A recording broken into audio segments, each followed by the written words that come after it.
Okay, there we go. So, Parks and Recreation consent agenda. Approve the agenda for 11/29/18, and 2.02 is approved minutes from 10/26/18.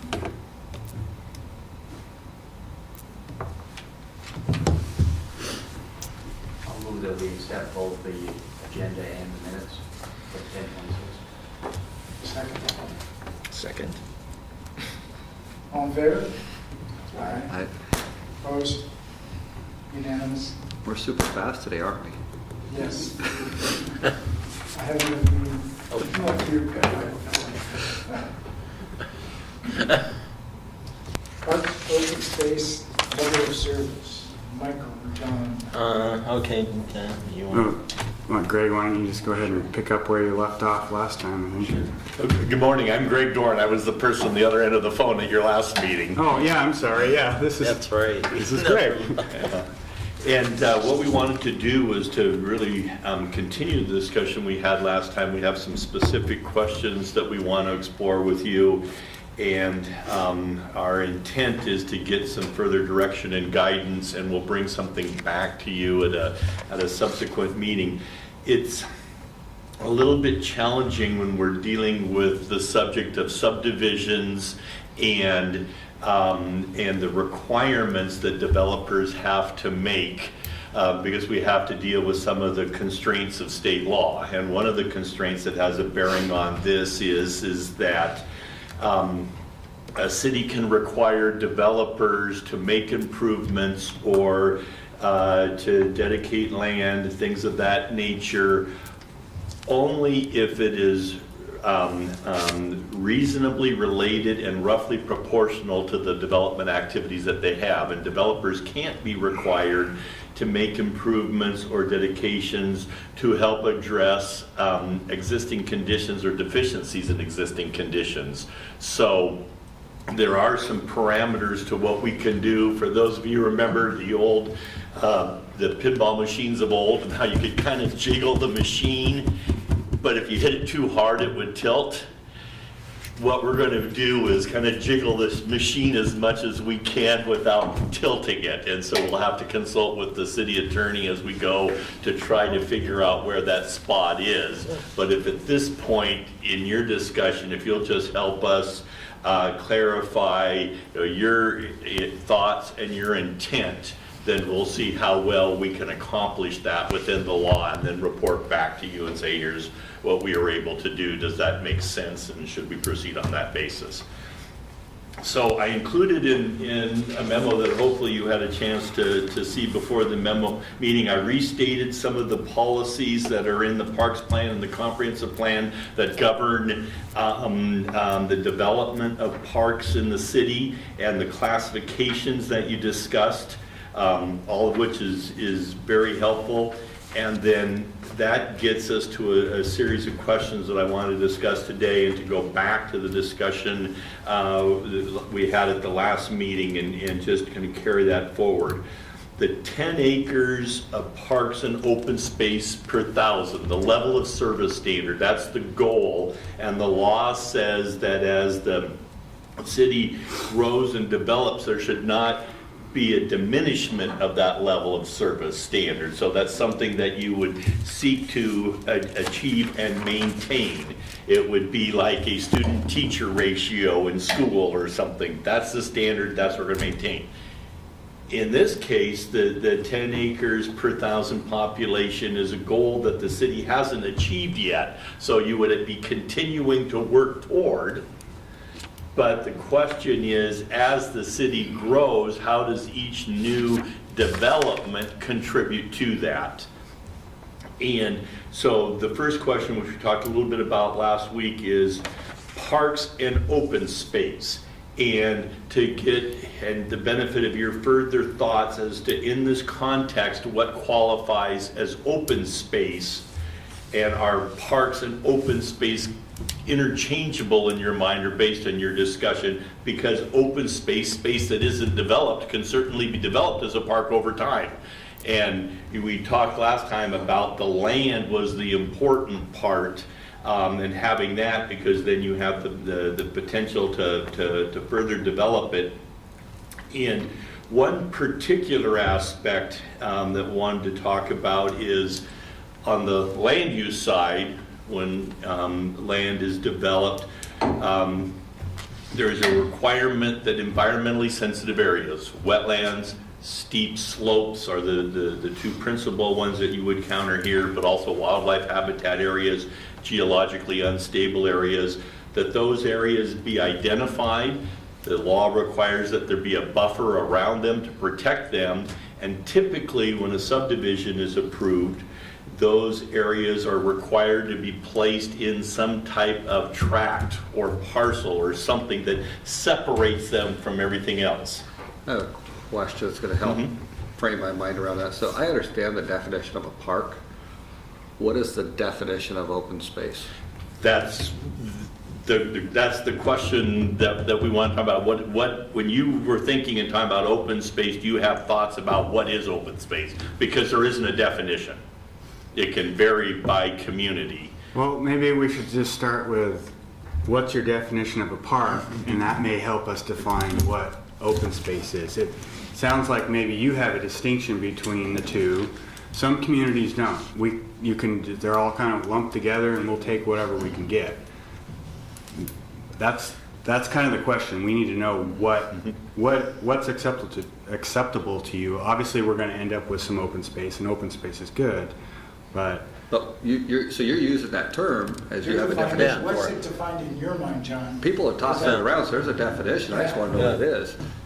I feel like my definition of open space is the critical areas. They're places where you might have a trail through it. They're the buffer areas. They're natural areas. They may be steep slopes too. So those are all public areas. Well, if we accept them, Yes, it's yes. part of the public. Yeah.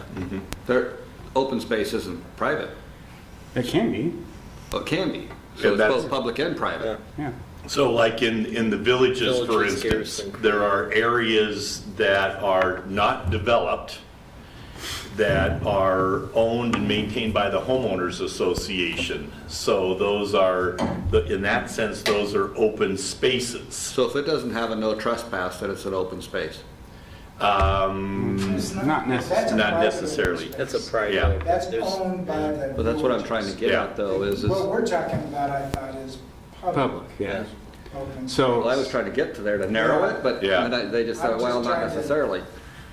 It's a great question, Tim. Yeah, and so as an example, one of the things that we could say is that open space is one of the attributes of open space. It is either owned by or available for public use. So it is public open space, to distinguish between private open space. So state property would be open space. Right? So let me take it to something I understand. So if I'm going to go out hunting, I can't just go on somebody's private property and go hunting, but I can go on the state property. That would be a definition of open space, right? Because the state owns it, it's open for the public use to go hunting on, and so would that be a definition then? Because I'm struggling with 10 acres per 1,000. Yeah. Nobody in this valley has that I know of in terms of parks and open space, do they, Jim? Oh, yeah. Well, it's 20. What is that? I mean, That's really unusual. I know, but what, I can't identify it, that's my point. You can't? No, I don't, Fort Walla Walla is a great example Mhm. of total park space, 20 acres per 1,000. Fort Walla Walla is 600 acres alone. And of that 600 acres, there's 175 acres that is defined as natural area. And then that cannot be developed by city regulations, not necessarily by state or definition of public. It's only as defined by the city of Walla Walla. Then it's also federally has a chain to it attached that if you change that use, it can revert back to the federal government. so that's how Walla Walla's doing it, is Fort Walla Walla. So it is public. It's part of the total acreage of the city's parkland. and it's called natural area or open space. Okay. And in this particular case, we're talking about how that level of service standard applies when there is a new residential housing development. When new housing is being built, which creates a demand for more parks and open space, what is the requirement on that new development? And so using the standard of 10 acres per 1,000 population, as new houses are built, what is the requirement that the developer of those new houses dedicate or make available land that could be used then for park purposes or preserved as open space? So, John, is the school district's property open space then? It doesn't, we don't calculate it into our park space because it's not owned by the city. But is it open space? I wouldn't think that it would be open space, no, because it's developed. But we haven't really defined that. That's what we need to do. Yeah, I mean, everyone seems to have their own definition of it, and that's what this is trying to reach a consensus. And the issue is similar to impact fees? Yes. Yeah. The reason That's that, really the law. Yeah. Yes. That's the purpose of it. for instance, so if you were to build a new house in Kennewick, for instance, not just build a new house. If there's a subdivision, 100 new lots are created, which would then be 100 new homes. The purchaser of each of those lots is required to pay a fee to the city, and the city's required to set that fee aside and use that to acquire and develop parkland. So that's a park impact fee. That would be a parking impact fee. In this particular case, what we're talking about here is, we're gonna have, the next step will be to talk about impact fees, but to what extent should developers be required to dedicate land to the city for park and open space purposes as a part of the process of creating new lots? But isn't in the same vein then, is how development friendly do you want to be? As you say, jiggling the pinball machine, which I used to do, by the way. Then you're talking about how friendly do you want to be in terms of development, right? Yes, Yeah. and to give you a perfect example, So you the got- city of Walla Walla's comprehensive plan has two things on this subject. It says on parks, it says we should explore establishing a park impact fee in the next 3 years. There's a different provision in the Walla Walla comprehensive plan that says we're concerned about the cost of housing and we should adopt no impact fees because impact fees makes housing more expensive. So they got, do it, don't do it.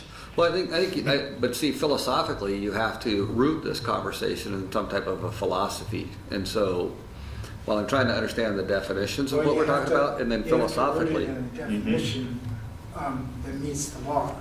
And for instance, where I was going was, we want 10 acres. Okay, then we'll just use that as the starting point of the example. And if Joe Blow does a subdivision, are we going to get 10 acres per 1,000 people inside that subdivision? The answer is probably not, because that's a huge portion of probably what the development is. So reality is, if we're going to set a level of 10 acres per 1,000, the city is also committing to increase our current. What is our current right now, John? How many acres per 1,000 do we have? Oh, sorry. It's like 3, right? Yeah, it's way below 10. It's Yeah. way below 10. I could So- crunch it because I know they. So in order to get 10 acres per 1,000, the city would have already had to invest another 7 acres per 1,000 in order to make them pay 10 acres per 1,000. Do you understand that? Does that make sense? So that's the nexus that you've got to meet in developing an impact fee. So it's both, we're not only talking about developers, we're also talking about impacts to the Yes. city. Yeah, it works. The city's operational. right, so, but if you want to be developer friendly and you want to slow that down because you're not there, right, then you create rules that cause it not to happen. So, if I'm talking to a few of my very, very close friends who are farmers who don't want to see any property Sure. go, they'd like, yeah, make it miserable so it doesn't happen, right? I mean, literally, that's what your The farmers. construction trades will go berserk if you start to develop an impact. Yeah. I did this in Boise. That was my first major project. And the way to make it more developmentally palatable to the construction trades, the home builders, is to not charge the full cost of development of each acre. So our development fee worked out to be financially $1,200 per house. The city council approved an impact fee that was $650 a house. When you do an impact So fee, that's how they took some of the heat off their back and also protected the future of the Boise Park system to be able to create at least the ability to buy them, not necessarily always develop. well, then you gotta also maintain it once you get it. Pardon? Then you gotta maintain it once you get it, Yes. Of course. which costs money. So let me give you an John example said it doesn't cost anything of how this, to maintain the development, the open space at Wall Park. Clearly, because they don't do spend any it. time with it. let me give you an example of the dilemma that this presents. The McKiernan Christensen property, which is the one large area that would be subdivided, new housing created. There's a stream that runs through there. And so they're not going to be able to build or develop on that stream or a buffer around that stream.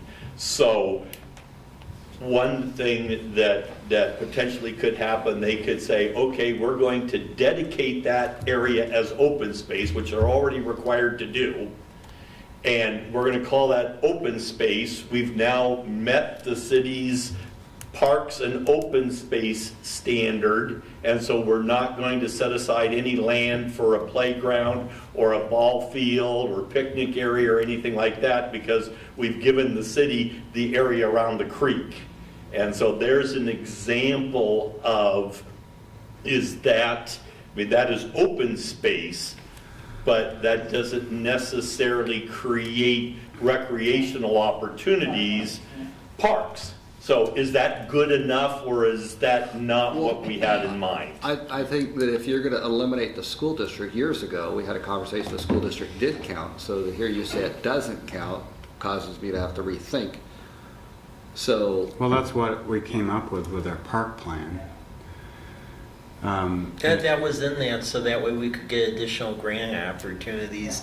Keep in mind that if you overly inflate that number, then we're gonna get a diminishment of points on those RCO grants. And as far as like us trying to jointly get grants from McKiernan and Christensen, that's gonna be a lot more challenging if we didn't do that, so. So John, is it appropriate, or either one, Greg or John, to say that 50% of what the developer's responsibility is in open space and 50% is in developable land? Is that how you approach it? Something like that, some kind of mix or ratio where you're saying, when you say parks and open space, we go to say, provided that, at least this much is in land that's suitable for active recreation, such as, Caulfield's or- playground, field, picnic areas, things of that nature. Another example would be the area behind Walmart.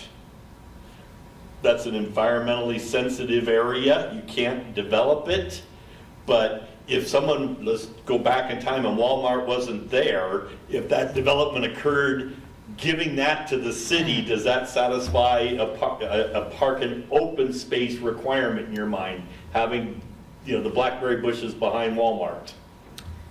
To me, it seems that we're trying to contrive a way to bring value to the community when development happens.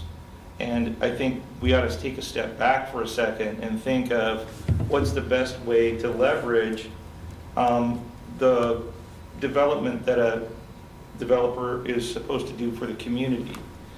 Because we've got a mixture of things going on here. Either use if there's some kind of a fee that we would levy, is that good enough? Or do we want to actually take property, and then is it open space or is it park space, and what's the difference, and is there a ratio? We're trying to write something that is going to be good for all circumstances, and inevitably it's going to be wrong. And, we say 50%. Well, that's an arbitrary number. What meaning is that going to bring to the community, and how is that going to work with the developer? To me, it seems like we're kind of leaving it up to the developer to say what's best for the community.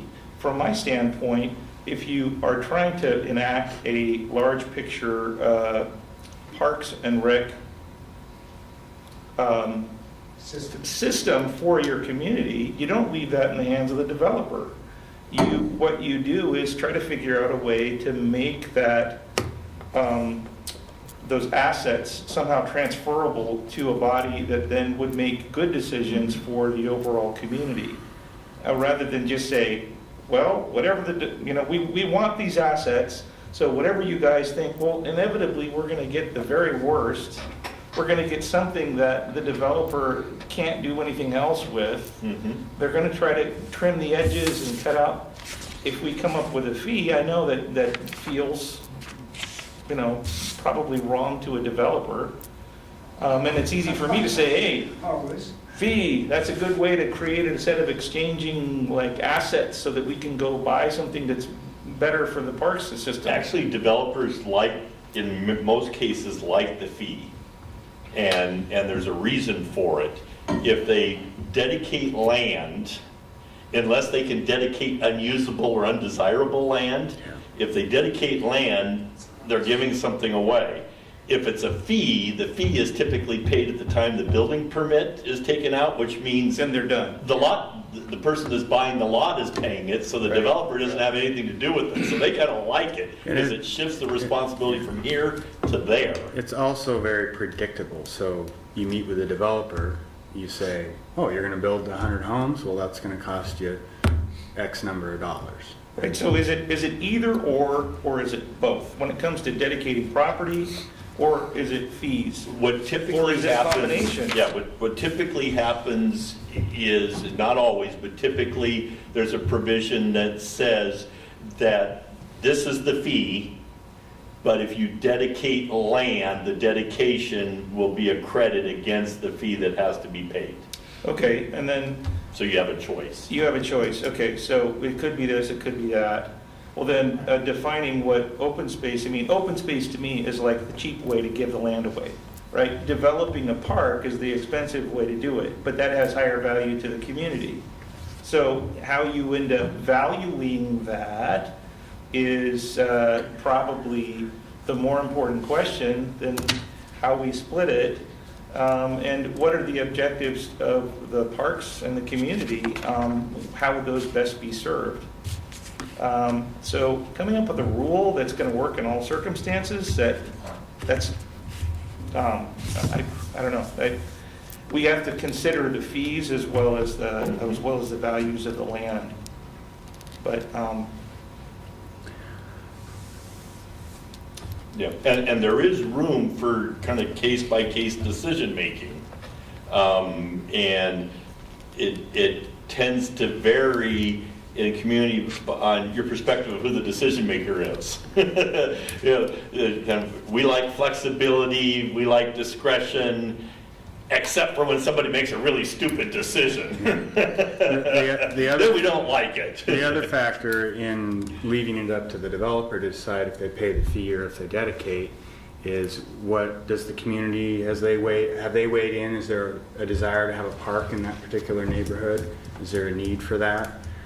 So you need to have some flexibility there too for the city to say, it's not an option for you to give us money, you need to build a park here because that's where we need it. community members, in the case like we're talking about Christensen development, there aren't people there. So who cares until people are there saying, wait a minute, we really wanted a park here. Well, no, but in our park plan, we've kind of generically identified some areas where we have park deficiencies, and obviously in an undeveloped area, you probably need a park out there. Right, but that requires someone to be interested enough to understand what the plan is and then bring up a sort of That is public true. uprising to say, hey, and Well- people don't care yet because it's not there. Well, not necessarily. If you have it in your, if you have the location, general locations in your plans, it's staff's responsibility at the hearing time to say, our comprehensive plan, our park plan says there needs to be a park in this area, so they shall dedicate a park. Right. And impact fees are about community as a whole, not as neighborhoods. Do you have a Just- time frame by just which you have to use understand impact that. fees? Yes. Yeah. That's the other side. And we're trying to, we're trying to Typically 6 create years, sometimes 10. a park You guys gotta give me friendly some traffic environment lights Right. money back. community So people want to live in. Right. Looking forward to that. So it's, I mean, You're outside your six. the one I've done dealing with impact fees, it took us over a year with Side a discussion. community committee that took input, evaluated, we hired an economist to deal with the cost aspect of what that impact fees can be based upon cost of land and cost of development. It's a long process, and we're going to solve that problem too. How long ago was that? Did that in '94. Okay, and the fee that they came up Still- with at that time was how much? $1,200. $1,200? But only charged it $650. Okay. So what, and as an example of what would happen today would be, we would take a typical community park, for instance, or neighborhood park, and we'd say, the standards say a neighborhood park should be 5 acres, so we take 5 acres of land. The Parks Board said that there should be a picnic area, a playground, there should be this and this and this in that. And so we do that and work up some generic cost estimates, and we come out and say a typical neighborhood park would cost $350,000. And so then based on, then you just do the math and say each house will have to pay this fee to contribute toward that development. That's kind of the mechanics of the fee. And particularly in communities that are growing, the fees have some value because you can generate the fees quickly and then spend them. In communities where the growth is less robust, and you have, $12,000 sitting in the account, $12,000 sitting in the account, $12,000 in the account, you don't get very far. And then there is, as Tim asked, where if you don't spend them, you have to give the money back. So that's why this is such a darn complicated issue. Because there's just so many variables. Like I said, developers like the idea of have a fee because somebody else has to pay it. They don't have to deal with it. Or if they're going to do a dedication, I'll dedicate land that I can't use anyway, or that doesn't have much value to me, and I'll get a credit for it. That's why this thing is such a challenge. I want to answer a couple of your questions. Isn't then the question we have right now, and it seems to be that since you have the word "and" in there, and the question is does park space and open space used interchangeably? In our conversation so far, the answer is yes. From what Jim's said, the answer has been yes, in your experience.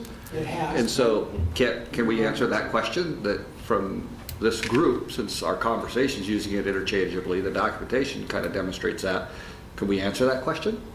I don't think that you can value them the same. Plainly, there's going to be more cost involved in putting a park together.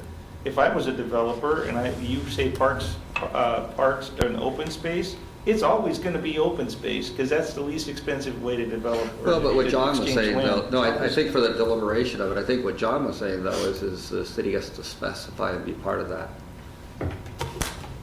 The developer doesn't, to your point, the developer doesn't necessarily get to do that. There has to be some criteria by which you're going to make that determination.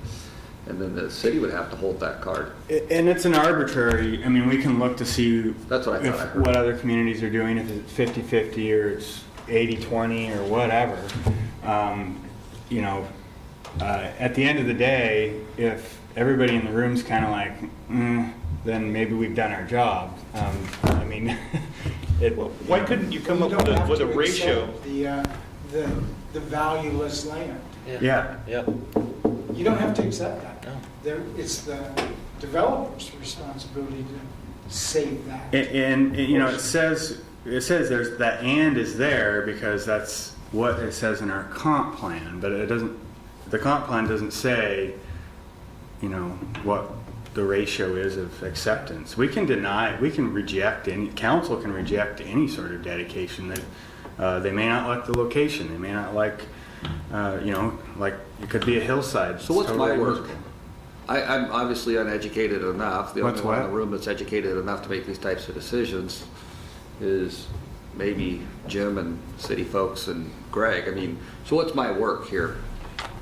Well, just a general consensus of whether or not you know, if there's a distinction between the two, and it sounds like everybody, although I haven't heard from you, Randy, or you, Tito, you know, is there a distinction between the two? I'm kind of hearing so far that there is, and so if there's a distinction, generally speaking, how much of each is acceptable?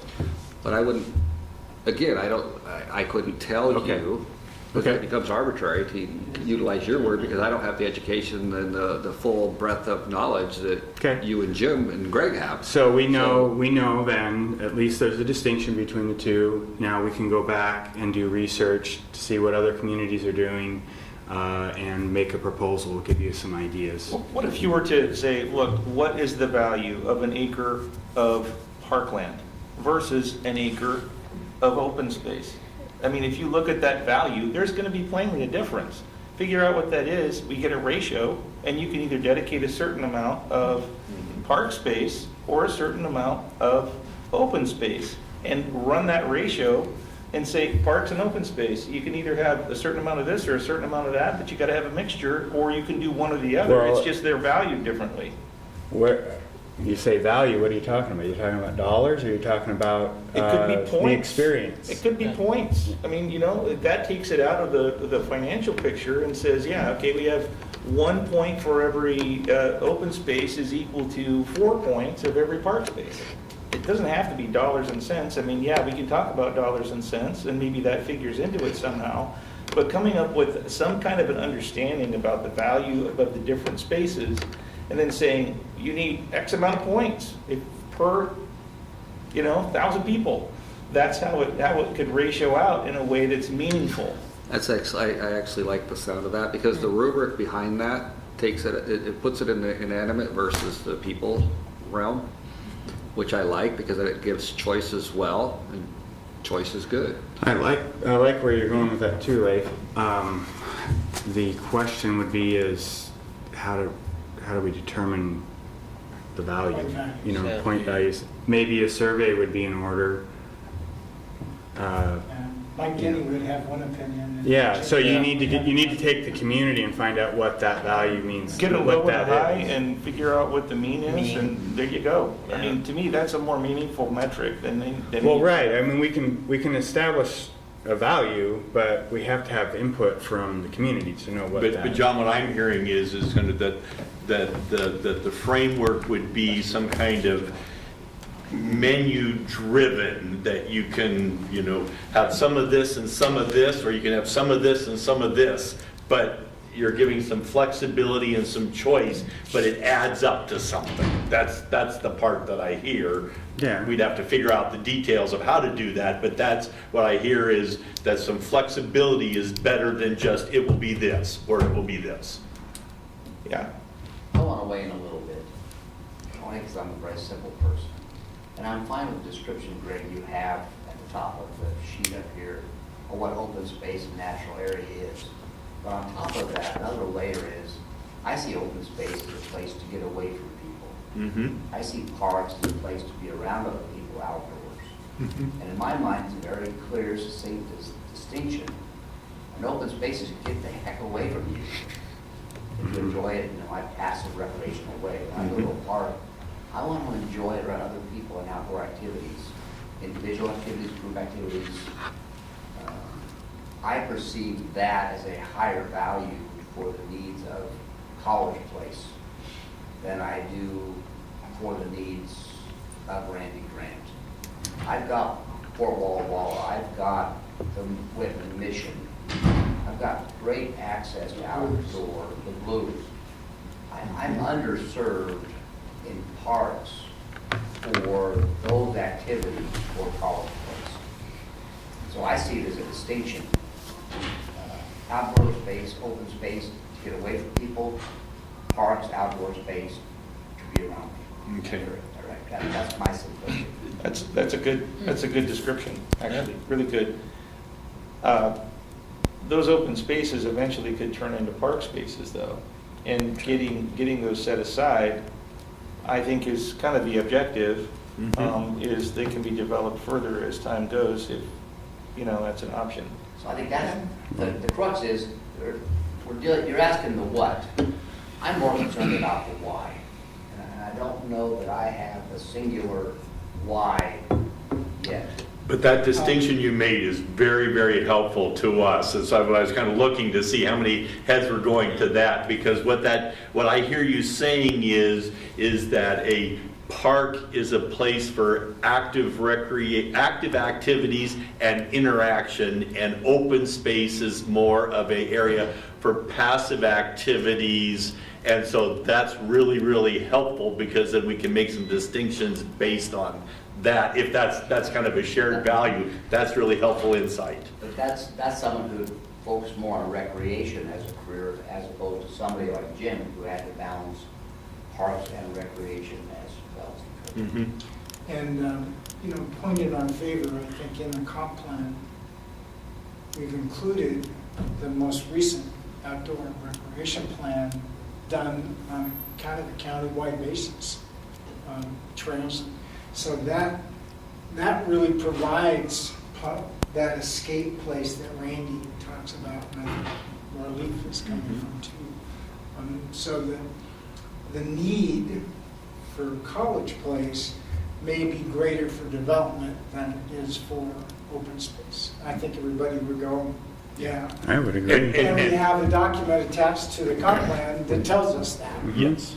already. And that statement we could write regulations around that statement, because what you've said is, in an urban area, in a developed area, the priority for the city is those active recreation opportunities. We recognize the value of being able to get off and walk and clear your head and enjoy nature, and we're blessed because there's a lot of opportunities. Out in the Blues, over here, but in College Place, what we're going to look to is to make sure that there's opportunities to play, to recreate, to interact with your neighbors. And I would include trail systems that connect with the outdoor rec plan for the county. All of That this- makes sense then, because then you allow trails to be included to be developed by a developer in their subdivision.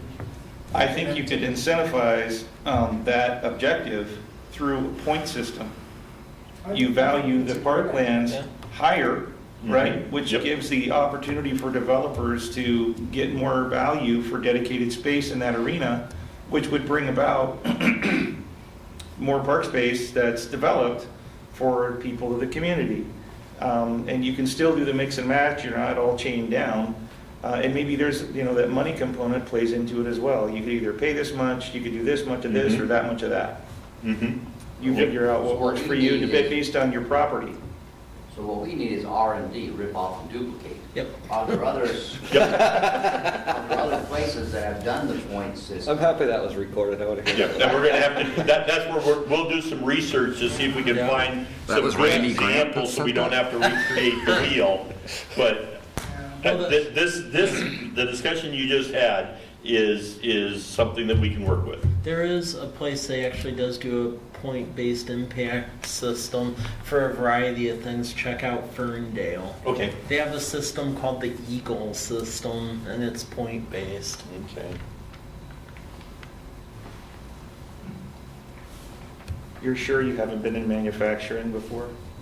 Rip off. Yeah, rip off and develop. Well, I lived in China for Oh, okay. I just said it sounds relatively. I had a friend from there who. Yes, you're in trouble when we. No, it don't get make it sense. ourselves. Let's keep this moving. Yeah,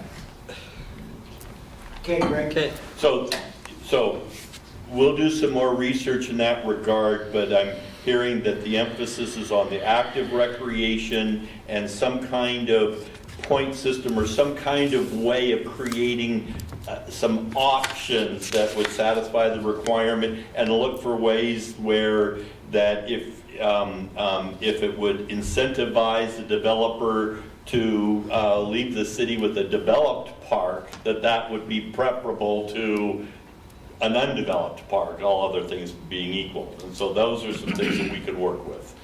So when you propose this sort of thing, or you have a developer then with these tools to like, okay, how do I weigh my options here? And they come back with a proposal, what's the process of approving that? Is that just planner? No, the hearing This is, examiner. yeah, what happens is, because all of this discussion is within the context of subdivisions, which is the creation of new lots. And in this case, it is developments that create 10 or more new lots. And so there's an application process, an evaluation by staff. It goes to the city hearings examiner, who conducts a public hearing, so there's an opportunity for comment and a staff report, staff recommendations, and then the examiner makes a decision, and then the developer has then a period of time to go about satisfying whatever the requirements are before the plat or subdivision is finalized, and then they can start selling the lots. I see. And- So at some point in that process, there would be somebody who can compare the proposed plan against the philosophy of what the Parks and Rec folks Yes. are asking for and the overall needs of the community. There's going to be some judgment in there Yep. that compares that process. There will be two judgments. The staff will make a determination and report to the hearings examiner, and then the hearings examiner will review it and then make written findings that either confirm that or reach a different conclusion. Yeah. And So the it's hearing interesting, so you examiner is would- final, quasi-judicial. So in the education Okay. world, a teacher creates a rubric, the kid either meets it or they don't. So if you created a rubric of a point system and the developer met their point system, then you can go back and tell them that, no, I was just kidding. That's a good way to peeve people off. Or does that No, have something there? Not- no, you have to, the city has to apply whatever standards they've adopted. You can't create new standards. Well, that's my point though, so if I'm tracking, I missed something in there, so Leif talked about a point system, so you'd put that out there for a developer to pick up that piece of paper, right? And that, here's your rubric about the point system, you can have that choice in there of all the different pieces you talked about, right? And so if they come back and say, okay, here's my plan to meet that point system, I've done that, you get to evaluate that, right? Right. And if they meet it, you have the ability to still tell them no? No. Met the rubric? No. No. If they I meet thought you were it, saying. No, it's Well, in the Greg code. did say the hearing examiner can either agree or disagree with the staff report, and it's possible that I may have misinterpreted the code or something, and I'm not requiring enough, and the hearing examiner could say, no, they're not meeting that standard, or vice versa. but it's still an interpretation of the standard. Yeah. Okay. I could see circumstances where a particular set of property was like the developer had to put a plan together that took the point system into account and made a proposal, but in some way they manipulated the circumstances to work in their favor and was really against the philosophy of the plan. So I would hope that the parks plan. I would hope that there's some mitigating factor there that goes, I wonder if this is going to work or not, and then could in some way either make sure that the person who made this proposal could revise it in a way that brought it into. That's my role. And you're right, and there's a philosophical portion of this, I think, that is somewhat subjective, where a developer would be wanting it this way, the community would actually want it that way. And if you look at the long-term plan, or if you look at the way that, you know, the land is being treated or something, could that come off bad for a developer? I would think that it probably could. I would think that if you But- anticipate developers, they're gonna try to make it as advantageous for them as possible. I Hey, would agree. there's another component that I want to address. And I'll go with the old adage, if you're not in the game, you're not in the game. The advantage of the impact fee sitting in a pot of money is it allows our city staff who are in the room to make decisions to benefit our community when those opportunities come up. That pot of money has been set aside so that when John and Michael, they know what's going on, what parcels of land would be a good fit based on their professional background. Then there's money set aside, whereas if we say we're gonna plunk a park in because the developer has to do it, that may not be the most advantageous location or opportunity that might come down the road later on. The Exactly. city staff has that knowledge. We need to give them the opportunity to use their skills. Mhm. That has to be factored in. Yep. And that's the real advantage of a fee. Yeah. Yes, and there, it also touches upon another thing that you said previously, which is you were concerned about smaller parks because of the, you know, having a bunch of small parks and the maintenance costs. There's a way then to be able to avoid that, because you could take what in effect would be this small park and this small park and develop it as this larger park here, and you're using your tax dollars more efficiently. So there are a number of advantages to that approach. And that's clearly the trend where communities are going. You look more and more and more now, the list of that have adopted a fee in lieu of, or an impact fee, is getting larger and larger and larger as time goes on. And the reality is they don't make more dirt. And the advantage is you can go buy the land Yeah. while it's still available, Mhm. before it's gone from your UGA. Greg, can you talk about So some of the that's stipulations that go along with impact fees, like the time frames that the money has to be spent, what you can spend it towards, and Yeah.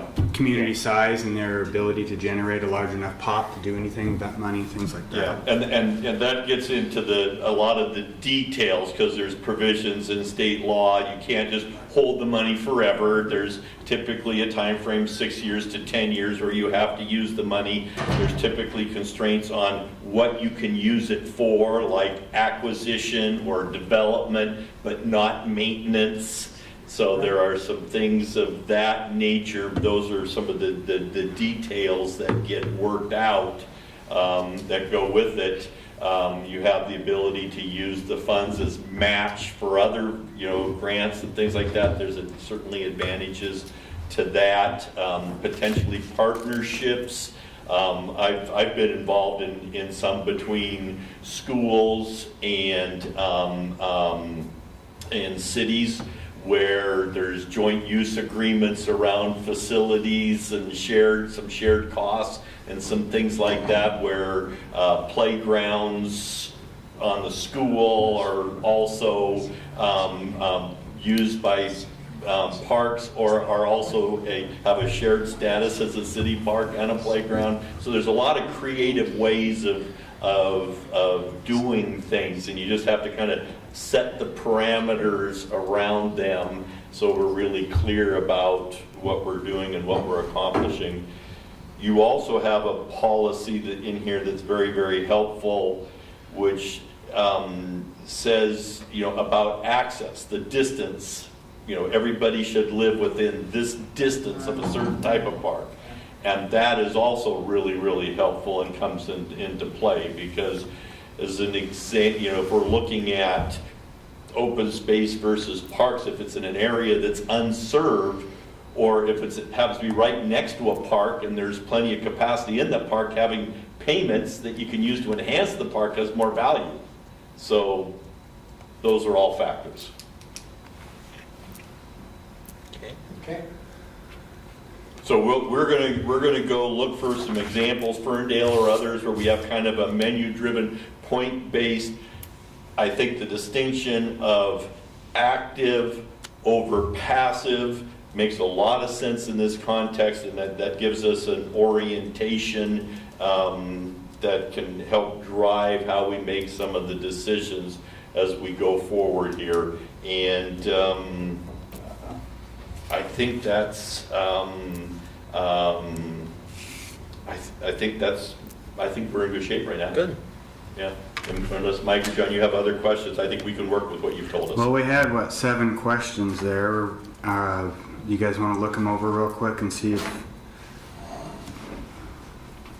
You had a lot of questions. I don't think we Yeah, covered and all I of think, them. I think the general discussion provides John enough direction that we can kind of work through these questions. Okay.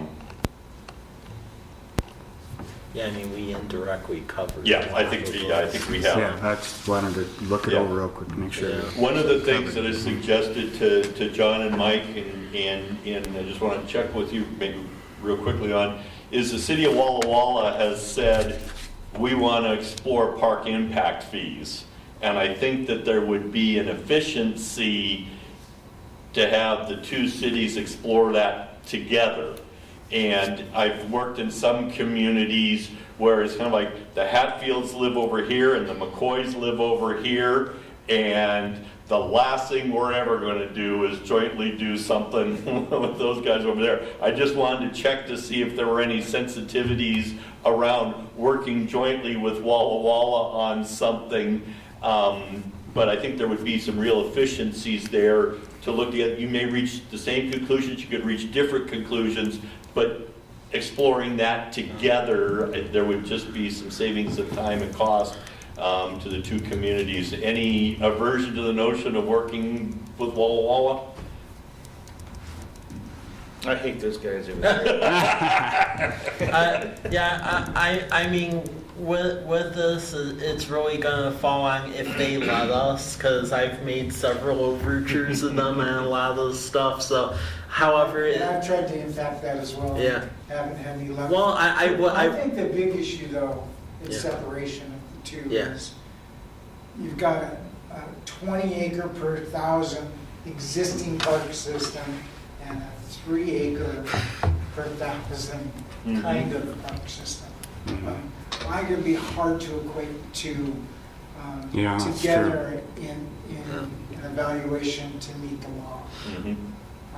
I think we'll have a much easier identifying, keeping a 1 to 10 or 1 to 3 and forcing that on a developer than Walla's gonna have, because they've got that already existing 1 to 20. oof. Well, and also, I mean, I like the idea in I do theory, too. Yeah. but beyond just parks, we have traffic impact fees that we're going to want to look at.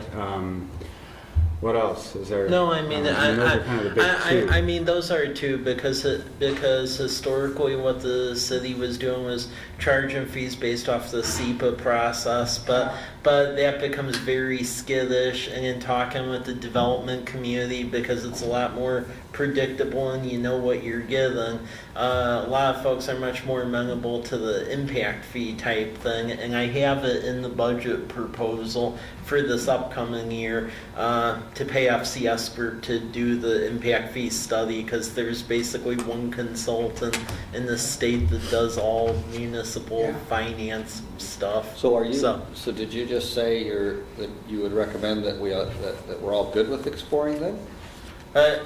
As far as good with exploring the impact fee, I'm saying that I have money set aside where as we're working through this, we can do it. It isn't like we're gonna have to scrounge around looking for the money. Yeah, So- what I heard in response to my question was two things: is it's not an aversion to working with Walla Yeah. Walla, it's whether Walla Walla would want to work with College Yeah. Place A, and B, Yep.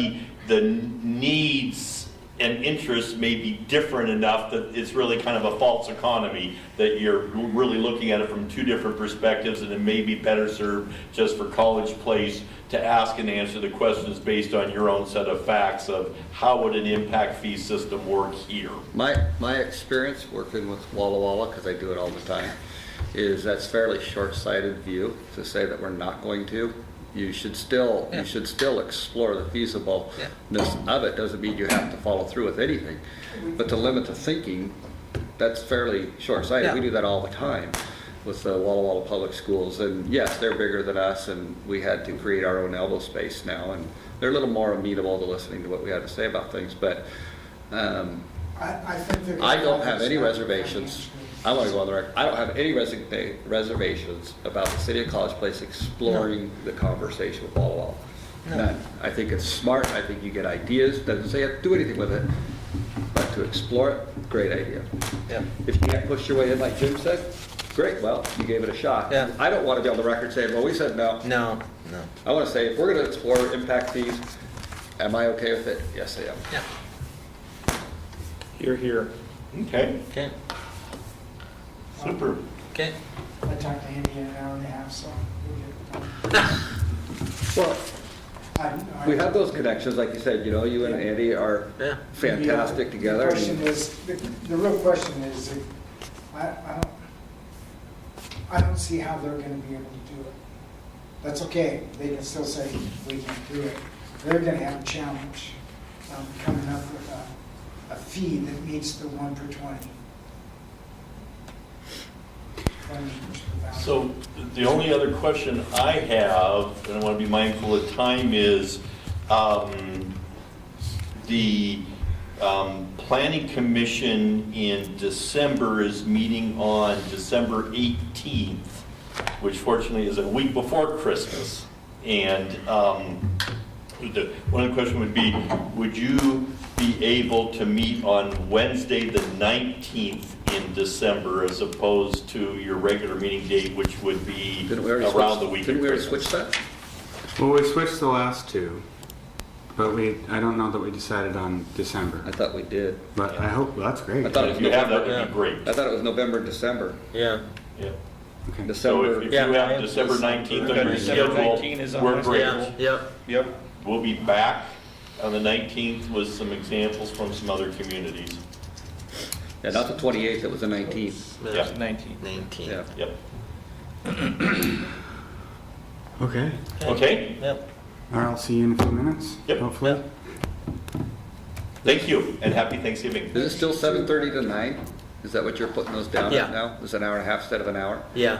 For these discussions, they seem to take a little bit longer. All right, Okay. All right, thank you. Thank you. I think the next thing on the agenda is the tree removal Tree on. removal on private property. So, we've had a couple of complaints by one person. Just want to be clear about that. Over the last couple of years about some tree removal. It happens to be in Country Estates, mobile home park. And so, Mike and I had a discussion, and we thought we would look in to see what a tree preservation ordinance might look like on private property. So first place I went to was MRSC's website to see what kind of examples they had of other communities out there that may or may not be doing this. And what I've found is that yes, there are some rare occasions where there's some tree preservation ordinances directly affecting private properties. They were rather limited. They generally regulated and said you could remove, depending on the ordinance, 3 to 6 trees a year, and required a permit for it. The other significant thing I noticed was there was preservation of landmark trees, which I think we have that in Yeah, our we have current landmark tree. historic landmark trees, heritage trees. The only Eastern Washington one where I could find where they regulated on private property was Pasco, but it was kind of like they wanted to make sure really big trees weren't being removed, but there wasn't really any teeth to it. They just charge a permit, and they charge more if they have to go out if it happened to be a big tree. But Why do you charge a permit fee for somebody to remove a tree on their property? That's a good question. In some circumstances, we require a right-of-way permit if the tree removal service That's wants to. private property. Yeah, That's it's public private. property. Well, I know, but I'm talking Yeah. about permits. Because they want to use the street to stockpile or whatever their equipment. I guess the purpose of requiring a permit would be to cover overhead for staff time in reviewing whether or not it was appropriate to remove a tree, To preserve tree. to preserve the tree canopy. And not very many people do it because of the personal property rights issue. Yeah. So, the question is, does the city want to get into that business or not? Most councils No. don't want to get in that business. I'm vehemently Yeah, against yeah, bigger government telling, yeah. that just, Well, I don't- we just wanted to put on Park Board's radar so we can't be accused of sitting in stuff, so, You know, yeah. I can see why people are concerned. Yeah. I certainly, as a tree person, am concerned, but I think it's unrealistic. Yeah. I think the community's going to regulate every tree in the community. I've Take a been, hard enough time regulating your own trees. Yeah. I've been here 14 years, and this was the first complaint that I've dealt with regarding removal of a private tree on private property. Now I get lots of complaints about limbs over property lines and what they can do about that, but not about their neighbor Call removing your a tree. attorney. Usually it's, I want my neighbor to remove their tree. Can you make them do it? City's got enough things to deal Yeah. with, let alone trying to manage somebody else's private property, getting people torqued off about. Yep. Yeah.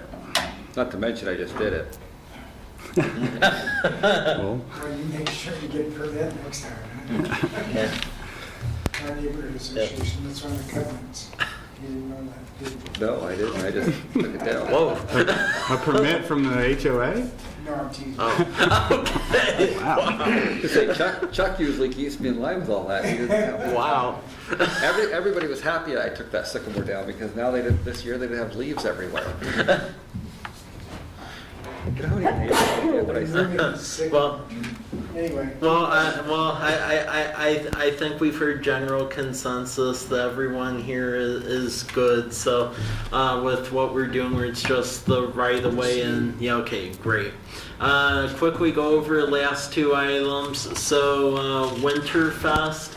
That is coming up on Thursday, December 6th, and Lisa Nessel, our city clerk, she was hoping a park board would judge the parade entries again. So there's directions as far as the time frame in which we will need the assistance.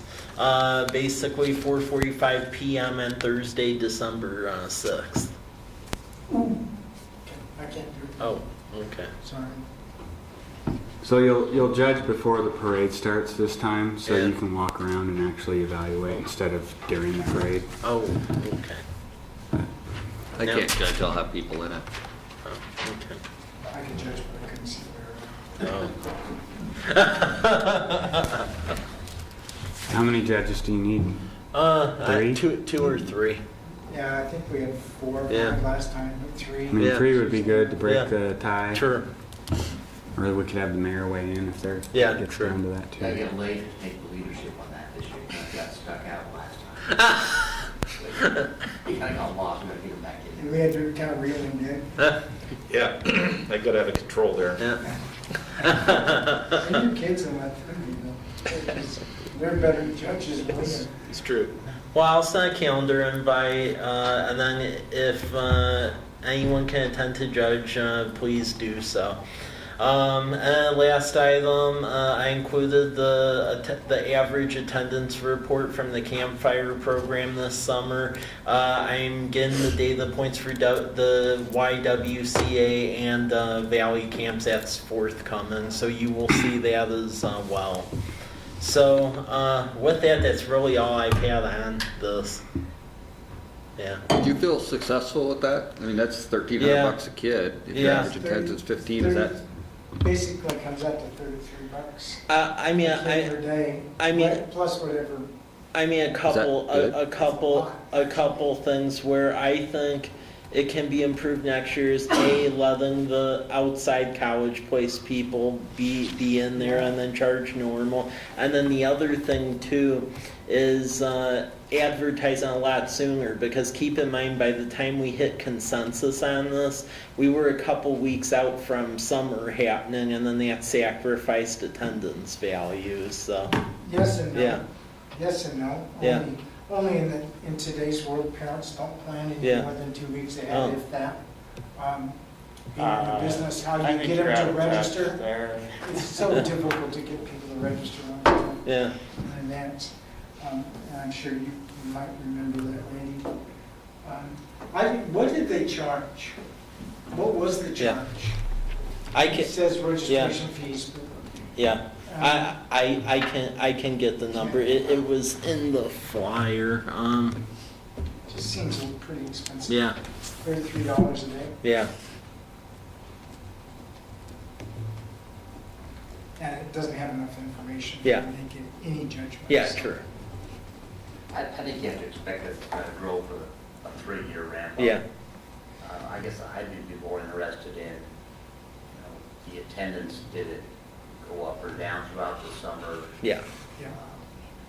Are we gonna get the same staff back, the retention, both the kids and the staff? Any kind of parental survey or input, okay, somewhere we can wire into this. okay, Something that tells us more than just yeah, costs and okay, grants. So if we're looking at 15 this year, you've got to subsidize it heavy, you get up to 30 to 40, then it can take off on its own wings. Is the goal? yeah. Well, and United Way again, they're gonna cover everything above the 5 that we contribute for next year, so. So do we need to maybe become more specific in what we ask them to write us at the end of the? Yeah, that's what I'm doing. I'm actually preparing an addendum with the MOU that's Okay. actually gonna have data points on it, with specific turn-in points, so that way I can hold them to it better, so, Survey is a good idea. Yeah. For sure. yep. Just more about the program Yep. versus. And I think the big thing is just there was a lot of turnover since the old executive director left, and then it basically fell in their lap, so we'll have it a lot more organized, so that way we can truly see how it goes for this upcoming year. And is it gonna continue to be with the same providers, or are you gonna consider other providers? What we are gonna do is we're gonna do a RFP process again, where anyone can bid on it, and then evaluate that way, so Campfire will be welcome to bid on it, YMCA will be welcome, and then City of Walla Walla, I heard they're going to, because Okay, yeah, it sounds like Nabil gave a green light for Oh, yeah. next year, so. No Christmas What? present this year, I told you. Well, so relations are getting better. One of the things which I was wondering if I'd see in my lifetime, and it actually happened, is we actually now have an intertie agreement for the That water actually system. happened. It happened. You did get it? Yep. There's a lock on it, we don't have a key to it. but- Well, hey, it's the small battles. So, I mean, that took years and we finally got it, so. Yeah, that's, I Makes me talked happy. with Councilman over at Walmies, and he was dead set against it, so I guess he got outvoted. Yeah, it was a fight. not This too is a- difficult what to is tell it? me- It's a tell you who that was. Intertie agreement, so basically what that means is if we're in an emergency and we need water from them, they'll pump over here and charge us the normal residential rate. Likewise, if they get in a situation we could do some valve maneuvers and pump back that way and charge them appropriately. The big battle point on that was that wall. There were some council members that won't be named that wanted to charge us 150% of the commercial rate. And pretty much what was relayed is what you do at us, we'll do at you. So let's act like normal people. And luckily, 5 council members saw that, the spirit of that, and there was a 5-2 vote to approve it. So you went to a work session on it? yeah. There's a work session and a council meeting, and then Nabil came over here to help me sell it, because keep in mind, I had to run this thing through our council for the second time, because they gave me the original agreement saying it was all good, and then they said it wasn't good after it already went through our council, so. Yeah, interesting stuff, so.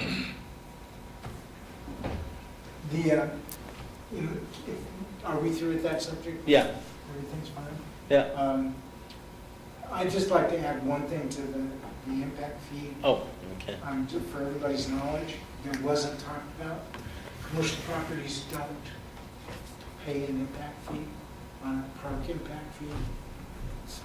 Basically, because it's number of persons. In most cases, is it allowed in this state? It is, and there are some instances Really? Yeah. where communities are requiring new commercial development to contribute, and then also multifamily. They maybe make some adjustments for multifamily on how you pay, but there are communities where commercial is also being required to pay. Seriously, what's the nexus? How does that, The it generates more it's people in the community? it has to do with things like the employees, the number of employees, and the demand for parks and open space. If you think about a highly urbanized area and you have a number of employees, where do they go at lunch break, what do they do at breaks, things of that nature.